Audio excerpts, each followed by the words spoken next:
चले बताओ, तो ध्यान से देखना, क्रोनी पेनी मॉडल पढ़ रहे थे। तो क्रोनी पेनी मॉडल के अनुसार अपन ने आवर्ती विभव बना लिया था और आवर्ती विभव में दो क्षेत्र थे। कौन कौन से क्षेत्र थे? एक तो था क्षेत्र ए फर्स्ट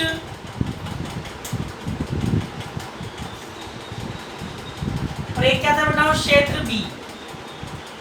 0 से प्लस ए तो था बेटा क्षेत्र फर्स्ट और 0 से माइनस बी क्या था? क्षेत्र सेकंड। ठीक है, तो क्रोनी पेनी अपन क्यों पढ़ रहे हैं?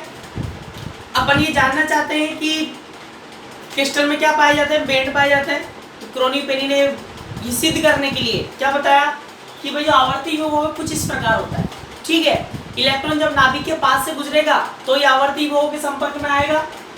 ठीक है, और बाद में क्या हो जाता है? मुक्त हो जाता है। फिर वापस परमाणु के पास से गुजरेगा तो आवर्ती विभव के संपर्क में आएगा, फिर क्या हो जाएगा? मुक्त हो जाएगा। ठीक है, और अपन ये जानते हैं आवर्ती विभव में गतिमान इलेक्ट्रॉन के साथ एक तरंग फलन संबंधित कर सकते हैं। ठीक है, तो अपन ने दो तरंग फलन माने थे।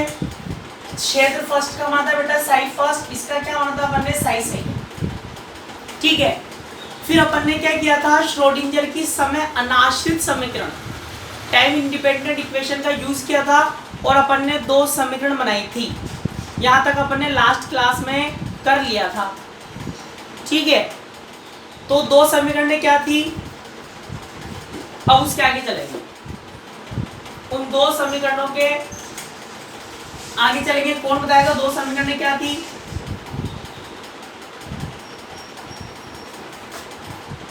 D square U 1x upon D X square plus 2 iota के D U 1x upon D X plus alpha square minus के स्क्वायर u1 x बराबर 0। कौन सी इक्वेशन थी ये वाली? कौन सी इक्वेशन थी? जल्दी बताओ, कौन सी इक्वेशन थी? 6। Very good. ठीक है, और बेटा दूसरी इक्वेशन कौन सी आई थी अपन की? D square you 2x upon D X square plus का 2 आयोटा के D you 2x upon D x minus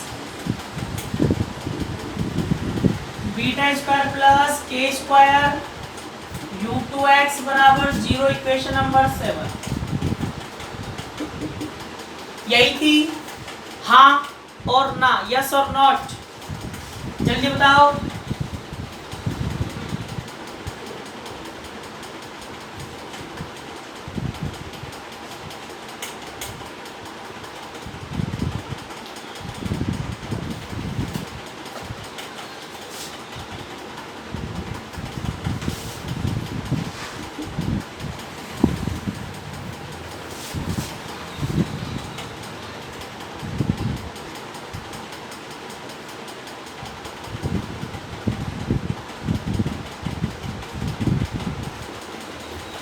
ठीक है, अब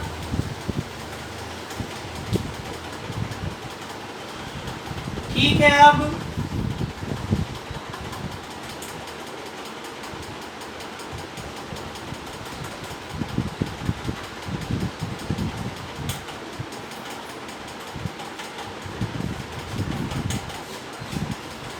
बताओ, ध्यान से देखना, बिल्कुल ध्यान से देखना। चूंकि अब बेटा e की पावर आयोटा के एक्स नॉट इक्वल टू क्या है? 0। मतलब e की पावर तो 0 में नहीं होगी। e की पावर 0 में नहीं होगी। क्यों नहीं होगी बताओ, ध्यान से देखना। बताओ, जो अपन ब्लैक प्रमेय पढ़ रहे थे, ब्लैक प्रमेय में जो अपना फलन आया था वो आ रहा था u1 e की पावर आयोटा के एक्स के रूप में आ रहा था। ब्लैक प्रमेय अपन पढ़ रहे थे। ध्यान सुनना, e की पावर आयोटा के एक्स 0 के बराबर क्यों नहीं होगा? क्योंकि बेटा जब आवर्ती व्यूह में इलेक्ट्रॉन गतिमान होता है, आवर्ती व्यूह में जो इलेक्ट्रॉन गतिमान है उसके साथ अपन क्या करते हैं, तरंग फलन संबंधित करते हैं, ठीक है। और आवर्ती विभव में जब इलेक्ट्रॉन गतिमान होता है तो उसको अपन बोलते हैं ब्लैक इलेक्ट्रॉन।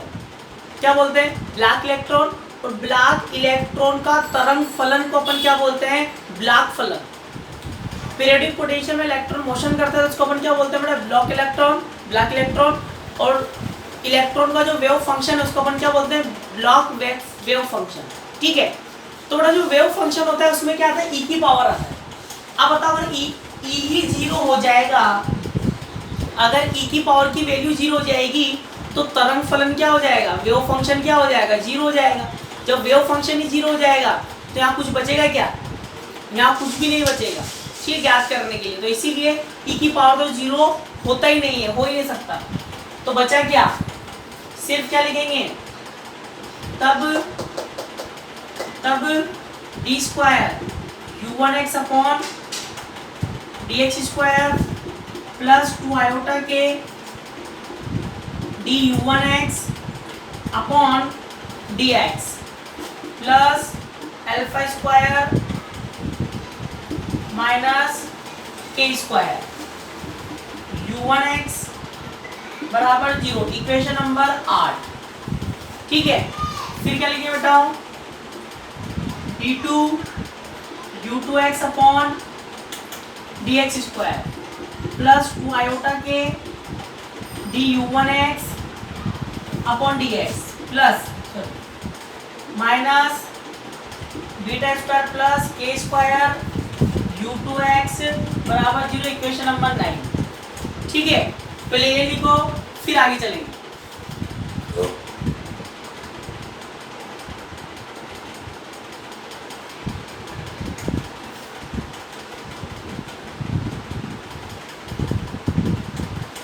जल्दी लिखो,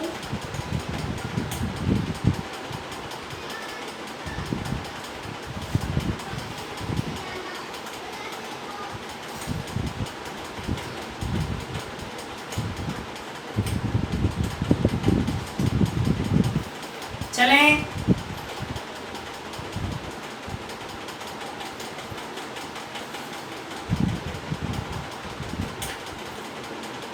लिख लिया, अरे लिख लिया।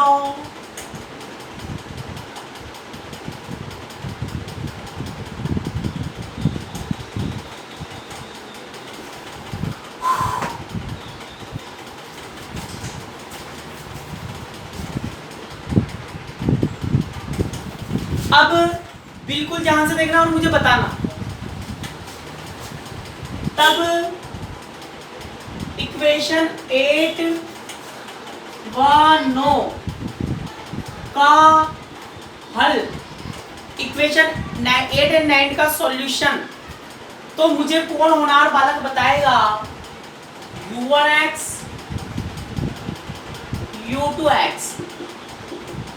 बताओ, सब यहाँ पर मैथ्स के होनहार बालक बालिकाएं हैं और मैं आपको फर्स्ट ईयर से बताता हुआ आ रहा हूँ, फर्स्ट ईयर से मैं आपको बताता आ रहा हूँ। तो बेटा ये क्या दिख रही है आपको, पहले तो बताओ ये दोनों क्या दिख रही हैं आपको, जल्दी बताओ ये दोनों क्या दिख रही हैं।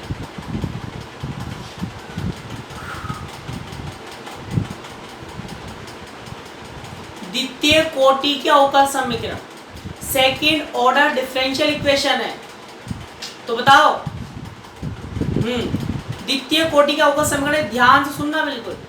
द्वितीय कोटि का अवकल समीकरण है, सेकंड ऑर्डर डिफरेंशियल इक्वेशन है, ठीक है। और बताओ एक में आ रहा है बेटा प्लस और एक में क्या आ रहा है माइनस, एक में क्या आ रहा है प्लस और एक में क्या आ रहा है माइनस।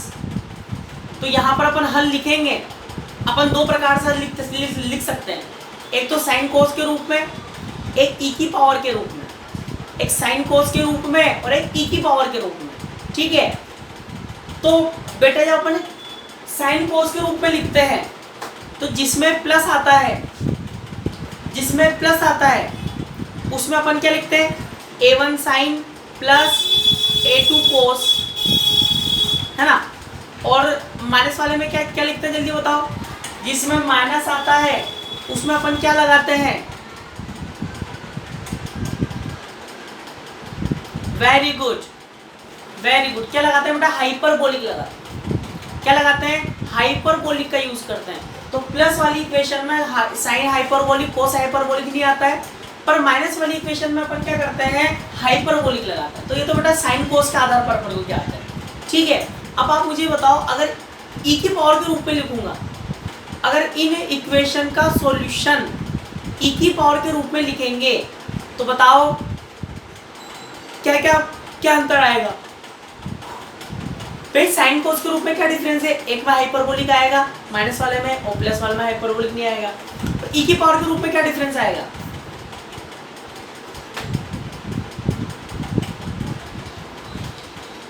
सब मैथ्स के होनार होनार बालक बालिका है, बताओ, अरे बताओ, अरे बताओ। वीडियो ऑन कर लो बबलू,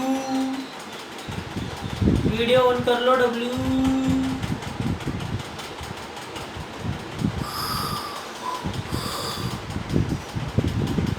बताओ बताओ बताओ।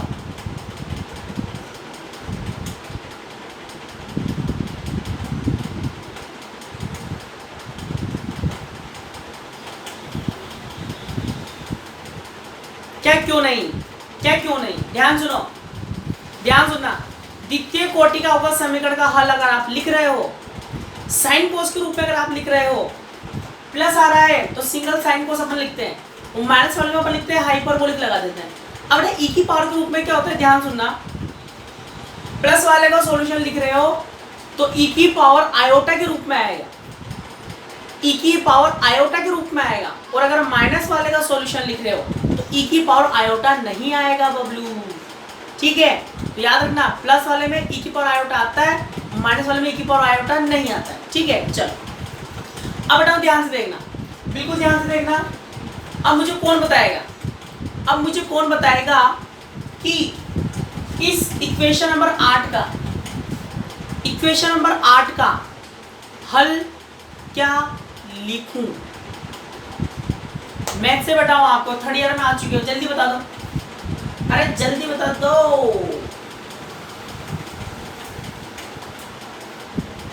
चलो हिंट भी दे देता हूं।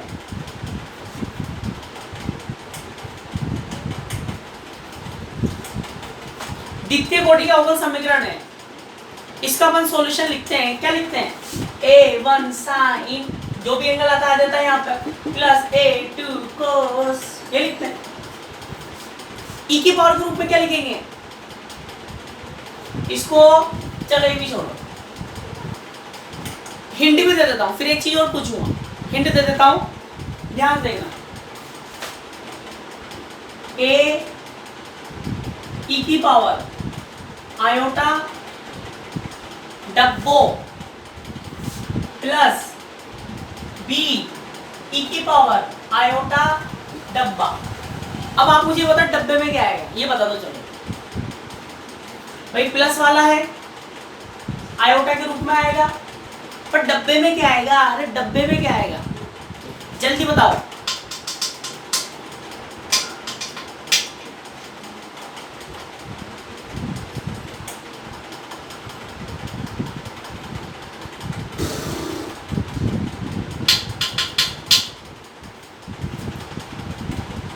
अल्फा माइनस के और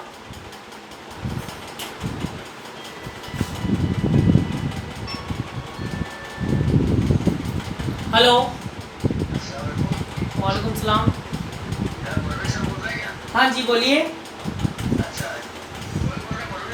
हाँ हाँ मैं ही बात कर रहा हूँ।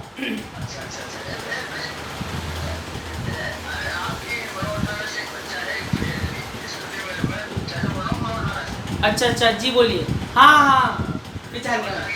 हाँ तो बेटा बताओ, हाँ माइक ऑन हो चुका है, जल्दी बताओ, सबको आंसर देना है, जल्दी बताओ बेटा, सबको आंसर देना है।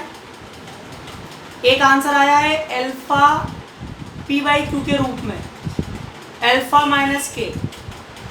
आनंद, आनंद कह रहा है सर अल्फा माइनस के, अल्फा और के। हाँ अल्फा और क्या आएगा, क्या आएगा?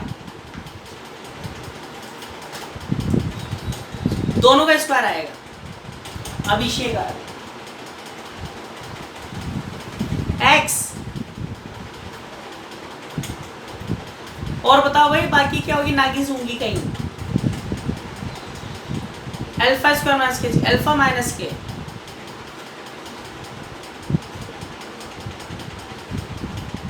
सबको आंसर देना है, कुछ बच्चे आंसर नहीं दे रहे हैं, दुपक्के बैठे हुए हैं। बेटा बताओ,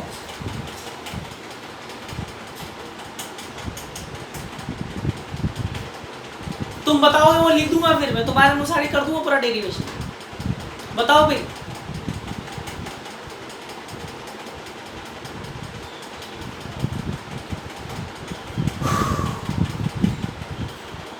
बताओ बबलू। अल्फा माइनस के का स्क्वायर अपॉन 2i के। Very good. बड़े अफसोस की बात है, बड़े अफसोस की बात है।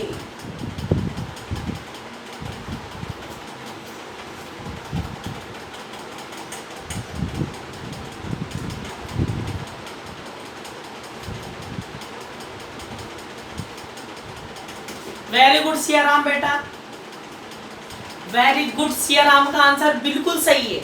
एक बच्चे का आंसर सही है बस। अल्फा माइनस के माइनस अल्फा प्लस के। पूछो क्यों? अरे पूछो क्यों?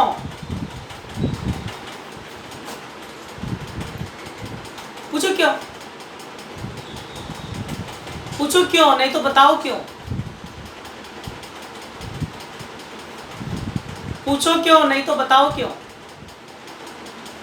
अरे पूछो क्यों, नहीं तो बताओ क्यों। ऋतिक के आ गया समझ में, ऋतिक के समझ में आ गया, अच्छी बात है। किस आधार पर बताते हो आप ये कांस्टेंट? अबे बबलू यहाँ देखो, यहाँ अल्फा स्क्वायर माइनस के स्क्वायर, तो बताओ a प्लस बी और a minus b. Alpha minus k और अल्फा प्लस के क्या होता है? अल्फा स्क्वायर माइनस के स्क्वायर। इधर आओ, अब बताओ c e की पावर, इसमें तो आयोटा नहीं आएगा, इसमें आयोटा नहीं आएगा क्योंकि माइनस है ना, प्लस d e की पावर। अब बताओ, अरे अब बताओ कौन बता रहा है? अब बताओ कौन बता रहा है?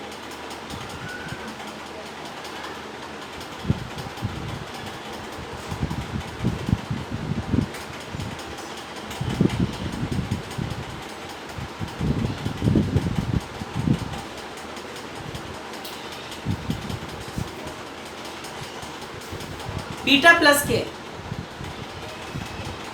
अब बताओ कौन बता रहा है?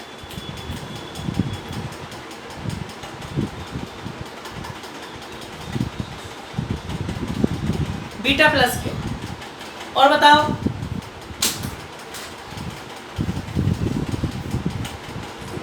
जल्दी बताओ यार,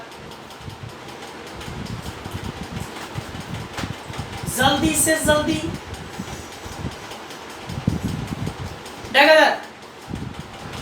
बता रहे हो?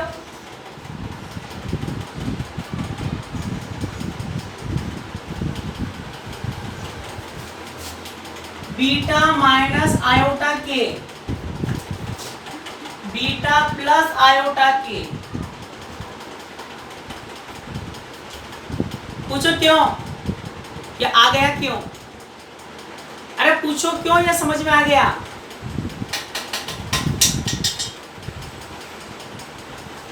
Very good. नहीं आया समझ में? Very good.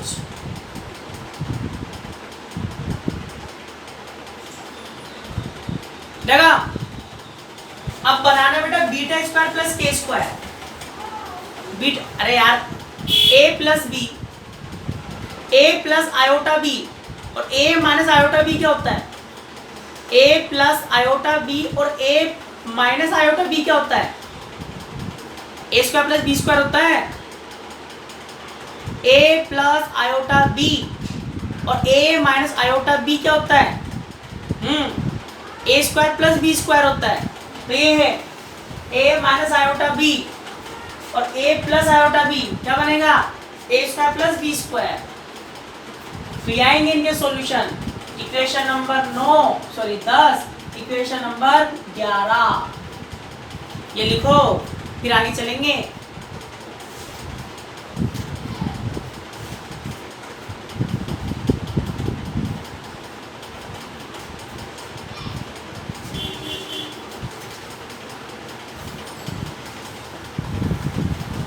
छापते ही यस बोलना है।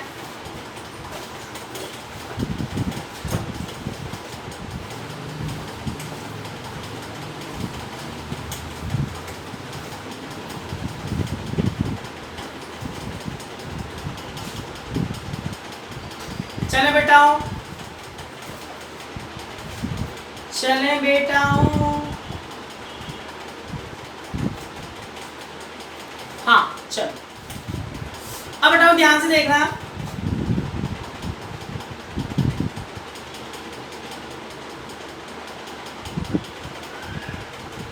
बिल्कुल ध्यान से देखना, ये काम आएंगे अभी तो बताना मेरे को। चलो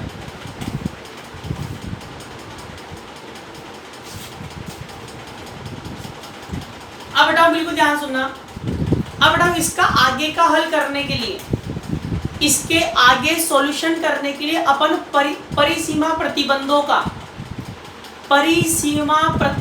का क्या करेंगे, उपयोग करेंगे। ठीक है, बाउंड्री कंडीशन का उपयोग करेंगे। किसका उपयोग करेंगे, बाउंड्री कंडीशन का। ध्यान सुनना बिल्कुल। तो बेटा क्वांटम यांत्रिकी में कांस्टेंट के मान निकालने के लिए, क्वांटम यांत्रिकी में कांस्टेंट के मान निकालने के लिए बताओ अपन को क्या करना है, साई 1 साई 2 के मान निकालने हैं। साई 1 साई 2 में क्या आ रहा है बेटा, u1 u2 आ रहा है। ठीक है, तो u1 u2 में अपन ने इनका सॉल्यूशन निकाला। अब u1 u2 में देखो क्या आ रहा है, a b c d क्या है, a b c d 4 constant है। अगर आपको याद हो तो बीएससी फर्स्ट ईयर और सेकंड ईयर में भी अपन यही करते थे। यहाँ a b c d constant है। इन कांस्टेंट का मान निकालने के लिए परिसीमा प्रतिबंधों का उपयोग करते हैं। फर्स्ट ईयर में ईएम की बुक में निकाला है, सेकंड ईयर में फिजिक्स मैथमेटिक्स में भी निकाला है अपन ने। ठीक है, तो बेटा वहाँ पर बस अंतर ये था, क्वांटम मैकेनिक्स नहीं थी, यहाँ पर क्वांटम मैकेनिक्स है। तो यहाँ पर जो परिसीमा लगाएंगे अपन, यहाँ पर जो बाउंड्री कंडीशन लगाएंगे, बाउंड्री का कंडीशन का यूज करेंगे, वो करेंगे अपन क्वांटम मैकेनिक्स के आधार पर, क्वांटम मैकेनिक्स के बेसिस पर। ठीक है, तो बेटा अपन को u1 और u2 का मान निकालना है। तो ये जो कांस्टेंट है a b c d, इनका मान ज्ञात करेंगे। तो कांस्टेंट का मान ज्ञात करने के लिए अपन फर्स्ट ईयर से क्या लगाते आते हैं, बाउंड्री कंडीशन, परिसीमा प्रतिबंध। ठीक है, तो यहाँ भी अपन परिसीमा प्रतिबंधों का उपयोग करेंगे, बशर्ते क्वांटम यांत्रिकी के अनुसार, क्वांटम मैकेनिक्स के अकॉर्डिंग। ठीक है, अकॉर्डिंग टू क्वांटम मैकेनिक्स। अब बिल्कुल ध्यान सुनना। तो बेटा क्वांटम मैकेनिक्स क्या बोलती है, वैसे तो पूरी बुक आएगी अपनी क्वांटम की, पूरा पेपर है अपना, अभी तो सुन लो।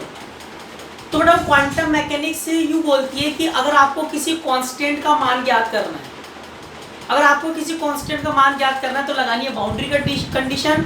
और बाउंड्री कंडीशन में आपको 4 बातें ध्यान रखनी है। बाउंड्री कंडीशन में आपको 4 बातें क्या रखनी है बेटा, ध्यान रखनी है। कौन कौन सी, ध्यान सुनो, कि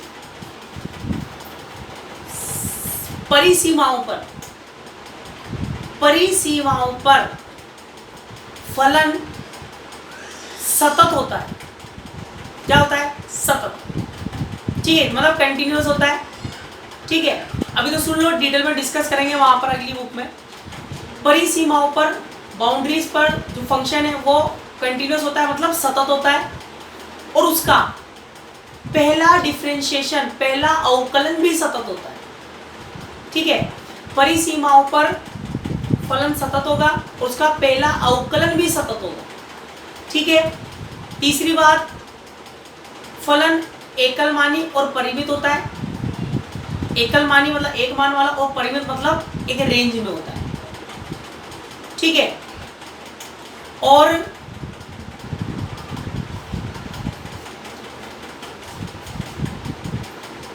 अब ध्यान, पहले इसके नीचे एक लाइन लिखो,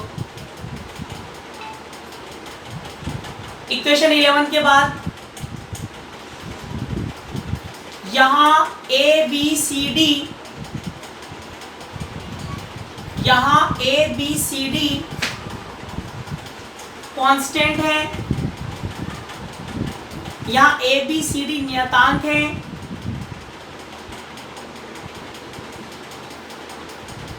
अतः इनका मान ज्ञात करने के लिए, अतः इनका मान ज्ञात करने के लिए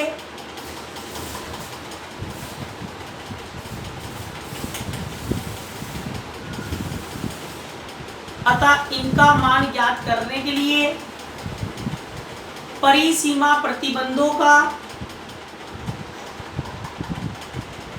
परिसीमा प्रतिबंधों का उपयोग करते हैं, परिसीमा प्रतिबंधों का उपयोग करते हैं। तो बताओ बबलू, पहली परिसीमा प्रतिबंध क्या है? बाउंड्रीज पर, परिसीमाओं पर मान सतत है और पहला अवकलन भी क्या है? सतत है, ठीक है। मान सतत है और पहला अवकलन भी क्या है? सतत है।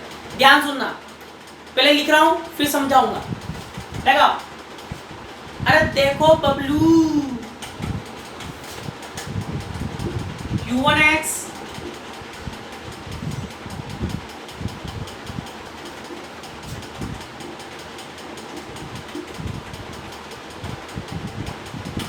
इक्वेशन नंबर 12, ध्यान से देखना, इसके आगे तुम्हें इक्वेशन बनानी है।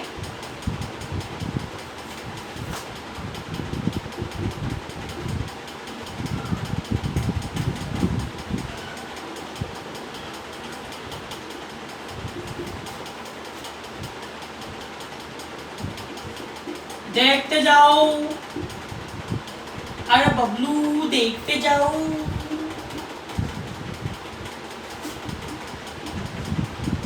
देखते जाओ भाई, देखते जाओ, नीचे का दिख जाएगा। एक मिनट में देख लेता हूँ पहले, बहुत जगह है, अरे बहुत जगह है कैमरे में तो, है ना। आगे देखो,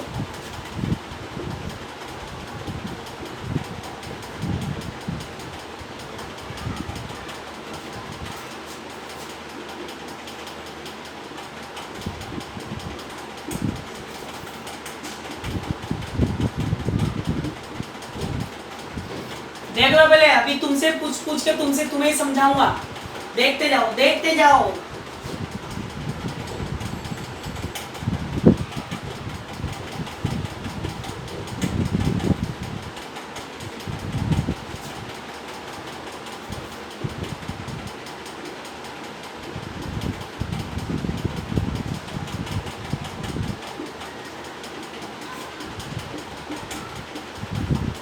आप देखो, दो बातों का यूज कर रहे हैं। पहली बात, परिसीमाओं पर मान सतत होते हैं, मान सतत प्राप्त होते हैं और पहला अवकलन भी सतत होता है। अब बताओ, अपने पास दो क्षेत्र हैं, दो रीजन है अपने पास, दो रीजन। तो मुझे बताओ, दोनों रीजन की, दोनों क्षेत्रों की पहली सीमा कहां से स्टार्ट हो रही है? जल्दी बताओ। दोनों रीजन की, दोनों क्षेत्रों की पहली सीमा कहां से स्टार्ट हो रही है? डायग्राम में देखो, डायग्राम में सब बताएगा डायग्राम। और अपना लिंक टूटने वाला है थोड़ी देर में, उसी लिंक से रिजॉइन होना है, उसी लिंक से रिजॉइन होना है। देखो डायग्राम बना रहा हूं, इधर देखो।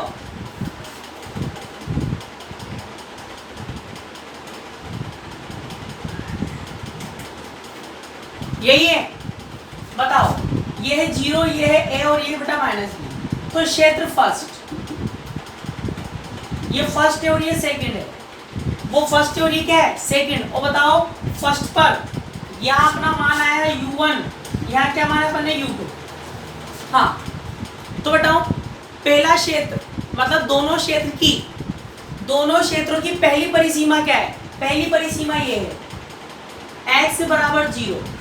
पहला क्षेत्र भी यहीं से x बराबर 0 से स्टार्ट हो रहा है, दूसरा क्षेत्र भी x बराबर 0 से स्टार्ट हो रहा है। तो मैंने क्या बोला? परिसीमाओं पर मान सतत है, परिसीमाओं पर जो वैल्यूज है वो क्या बेटा? कंटिन्यूअस। इसका मतलब एक तो यहाँ पर u1 बराबर क्या होगा? u2। तो x बराबर 0 पर x बराबर 0 पर, ठीक है, मान क्या कर दिए? बराबर कर दिए सतत। सतत का मतलब क्या है? जो इधर है वही उधर है, जो अटी वही उठी, जो उठी वो अटी, ठीक है। अब हाँ हूं तो बोलो।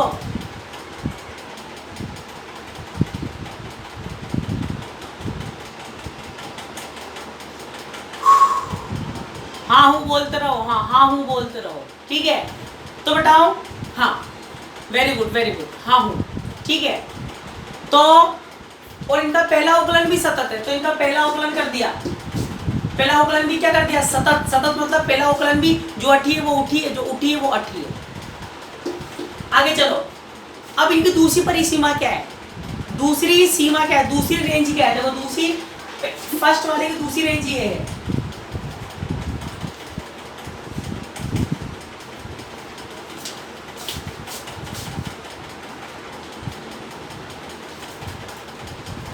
अब अपन 4 इक्वेशन बनाएंगे इन चारों से। तो मैंने इक्वेशन नंबर 12 से u1 u2 का मान रख दिया, हाँ क्या ना? हाँ वेरी गुड। e की पावर कहाँ गया भाई? बेटा e की पावर 0 रख देंगे, x का मान 0 रखेंगे तो e की पावर कितनी हो जाएगी? 0 ही तो होगी बबलू।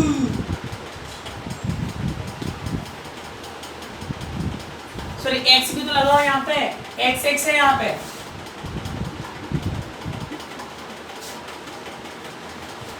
x लगाओ, x बराबर 0 कर देंगे तो क्या हो जाएगी? e की पावर 0, e की पावर 0, e की पावर 0, e की पावर 0।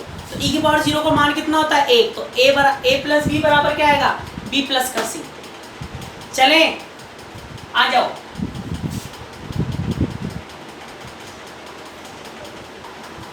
अब बताओ, हाँ अब दूसरी इक्वेशन पे आओ। दूसरी इक्वेशन पर आओगे, अवकलन करोगे तो क्या लिखूंगा?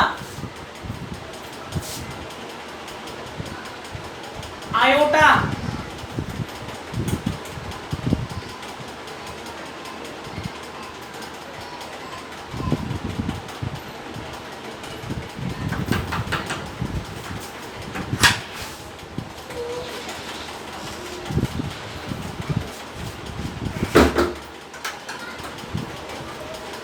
बताओ,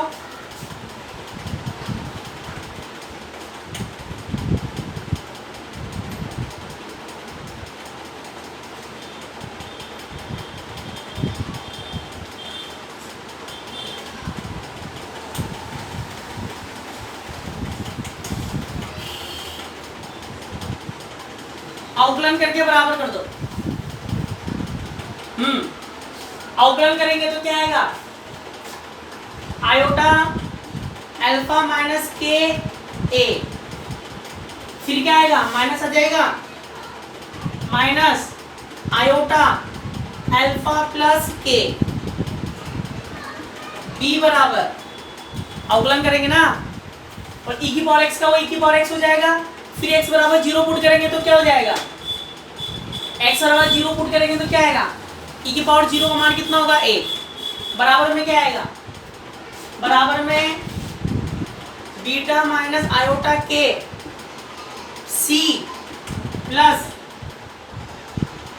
क्या आएगा? माइनस बीटा प्लस आयोटा के, और क्या आएगा?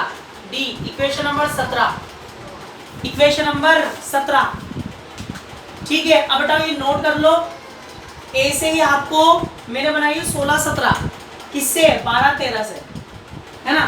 किससे बनाइए?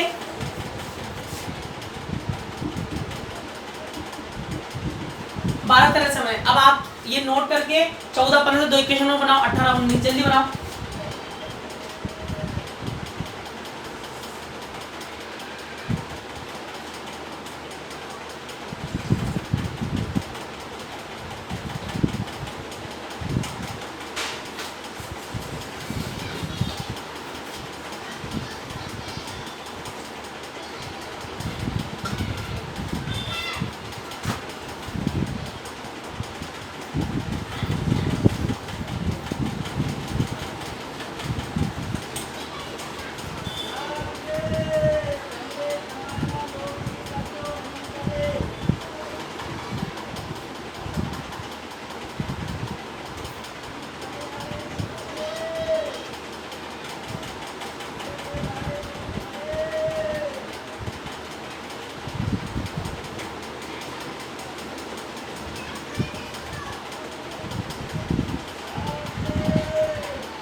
छाप के यस बोल देना।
छप गया।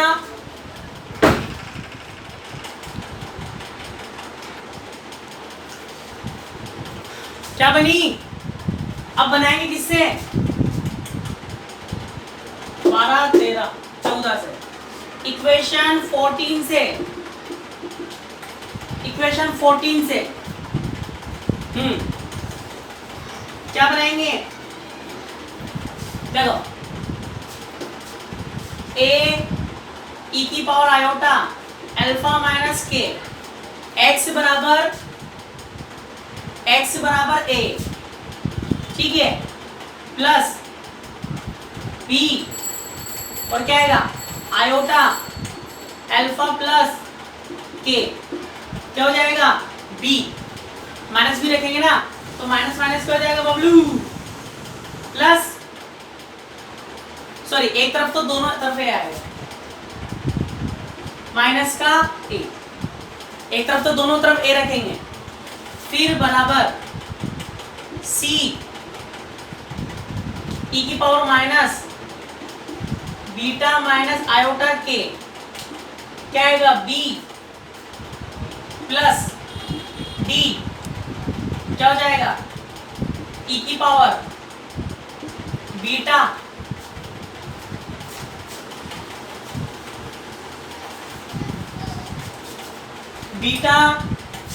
प्लस आयोटा के और क्या आएगा? बी। इक्वेशन नंबर कौन सी आएगी? 18, 18, ठीक है। और इक्वेशन नंबर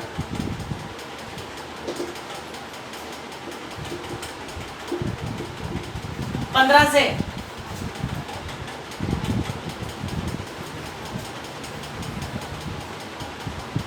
इसमें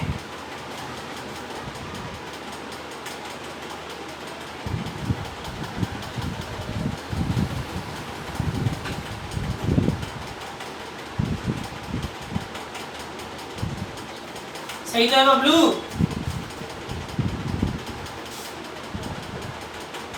कहाँ आएगा? बी लिख तो दिया, बी और बी, सी डी, कौन बबलू है? आगे चलो, अब इनका अवकलन भी किसके बराबर करना है? 0 के बराबर। तो क्या लिखेंगे? बताओ, इसी का कर दो तो क्या आएगा?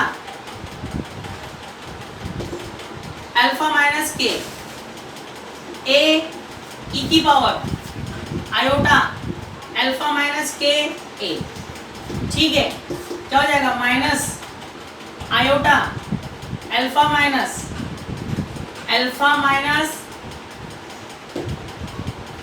प्लस के ई की पावर अल्फा प्लस के ए, है ना? माइनस आयोटा, इसका क्या आएगा? बी भी आएगा इसमें ना।